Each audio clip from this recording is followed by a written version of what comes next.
مزید سونے کے زیورات بھی بطور سیکورٹی یا ضمانت رکھوائی جا سکتے ہیں۔ اب دوستو اس اسکیم کے ریٹ آف مارک اپ کی بات کرتے ہیں۔ تو ٹیئر 1 کے لیے جو کہ 1 لاکھ سے لے کر 5 لاکھ تک کا ہے، اس کا شرح مارک اپ قائبر کے ساتھ 5 جمع کر کے رکھی گئی ہے، یعنی قائبر پلس 5، اور قرضہ لینے والا اس پر 6% دے گا۔ یعنی اگر قائبر کی ویلیو 8 ہے تو شرح مارک اپ 13% بنے گی، وہ 5 جمع کر کے، اور قرضہ لینے والا 6% دے گا، باقی حکومت پاکستان 7% ادا کرے گی۔ ٹیئر 2 جو کہ 5 لاکھ سے اوپر سے لے کر 50 لاکھ تک ہے، اس کے لیے شرح مارک اپ قائبر پلس 4 رکھی گئی ہے۔ قرضہ لینے والے کے ذمے 8% آئے گا، یعنی اگر قائبر اور اس میں 4 جمع کر کے 12 بنتے ہیں تو 8% قرضہ لینے والا اور باقی 4% حکومت پاکستان برداشت کرے گی۔ یہ بات ذہن میں رکھی جائے کہ قائبر کی ویلیو ہر 3 ماہ، 6 ماہ یا سال بعد تبدیل ہو جاتی ہے، کم یا زیادہ ہوتی رہتی ہے۔ مگر اس تبدیلی کا اثر حکومتی حصہ پر ہوگا، جبکہ قرضہ لینے والا فرد وہی 6 یا 8% پورے عرصہ کے لیے یہ فکس ریٹ، اس کے لیے فکس ریٹ ہوگا۔ سب سے آخر پر سب سے اہم بات، قرضہ کے لیے اپلائی کیسے کرنا ہے۔ یس یعنی یوتھ انٹرپرینیورشپ اسکیم کے لیے آن لائن اپلائی کرنا ہوتا ہے۔ نیشنل انفارمیشن ٹیکنالوجی بورڈ یعنی NITB، جو کہ ministry of IT and telecommunication کا ایک ذیلی ادارہ ہے، اس نے ایک ویب سائٹ تشکیل دی ہوئی ہے جس کا لنک سامنے لکھا آ رہا ہے۔ اس پورٹل پر لون اپلیکیشن فارم موجود ہے، اس پر اپلائی کر دیں۔ اس کے ذریعے آپ کی درخواست خود کار طریقہ سے متعلقہ بینک جو کہ آپ نے سلیکٹ کیا ہوگا پہنچ جائے گی اور پروسیس کا حصہ بن جائے گی۔ یاد رکھیں، یس پروگرام میں ان باتوں پر بھی فوکس کیا جاتا ہے۔ نمبر 1، ڈبل اپلائی ہونے کی صورت میں فارم ریجیکٹ ہو جائے گا، شناختی کارڈ سے ڈبل اپلیکیشن کا پتہ چل جاتا ہے۔ پہلے لیے گئے قرضہ اور ڈیفالٹ کی صورت میں بھی قرضہ منظور نہیں ہوگا۔ نمبر 3، کسی غیر قانونی اور ممنوعہ کاروبار کے لیے بھی قرضہ منظور نہیں ہوگا۔ نمبر 4، شناختی کارڈ کی ویریفیکیشن نادرا کے پورٹل سے کی جائے گی۔ اور نمبر 5، پہلے قرضہ کی تفصیلات SBP سے ECIB کے ذریعے لی جائے گی۔ نمبر 6، ایپلیکینٹ اور ان کے ریفرنسز کی ویریفیکیشن ٹیلی فون کے ذریعے اور وزٹ کر کے کی جائے گی۔ نمبر 7، ٹیئر 2 کے قرضوں کے لیے سیکورٹی کے لیے آفر کیے گئے مکان یا پلاٹ وغیرہ کی ایویلیویشن منظور شدہ انجینئرنگ کمپنی سے ہوگی اور اس کی ادائیگی ایپلیکینٹ کرے گا۔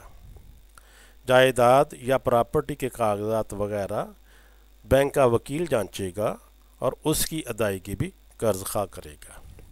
دوستو، چونکہ اس قرضہ کے لیے آن لائن اپلائی کیا جاتا ہے اور یہ ایک خود کار طریقہ کار سے پروسیس ہوتا ہے، تو اس میں آپ کو وکیل اور ایویلیویٹر کے اخراجات کے علاوہ کسی قسم کی کوئی پروسیسنگ فی نہیں دینی پڑتی۔